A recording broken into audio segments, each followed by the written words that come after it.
Our fans really want to be a raider. We see the feedback, we see the amazing cosplay our fans do, so we really wanted to provide them something that they really want, and we think that they're really going to enjoy it. When you enter Nuka World, there's a sort of settlement where the raiders are, but they don't have the whole park.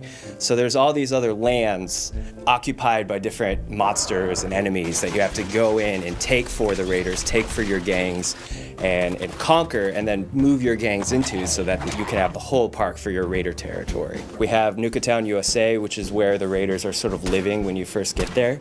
Nuka Galaxy, which is sort of like the future that they would envision in the Fallout universe. We have Dry Rock Gulch, which is sort of Wild West town.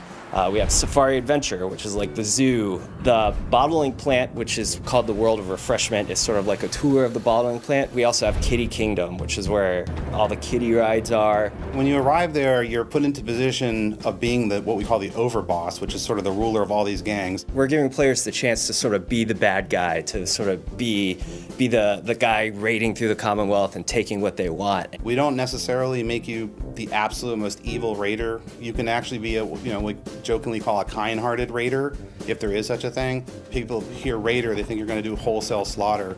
We actually took great pains to make sure that that wasn't a requirement. We have 3 distinct gangs, each with their own vibe, each with their own backstory, so it lets you choose not just to be a raider, but what kind you want to be. The Disciples are sort of your classic, very bloody, very violent gang. Then you have the Operators, and they're sort of your stealthy, sort of come at you from the shadows, a little more technologically oriented raider gang, and then the Pack, and they're just absolutely crazy.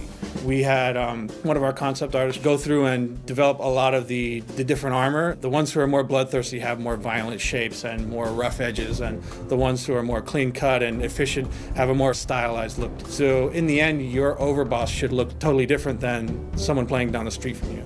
We do have a nice new gun set in there that still has a raider vibe, the handmade assault rifle. Then on top of that, we have really fun new weapons like the paddle ball, which has a whole bunch of different attachment or mods that you can add. Spikes, you can have shocks, fire, and you can eventually use the weaponized Nuka Cola to make it sort of like a nitroglycerin paddle ball and pop people's heads. Then we have the acid soaker, where you just hose people down with this toxic acid that melts them. The thirst zapper, which is the weapon that you saw in the Nuka Girls pinup posters, that you get early on in the add-on. You can mod that as you discover the secrets of how they've weaponized Nuka Cola and turn that into a really devastating weapon.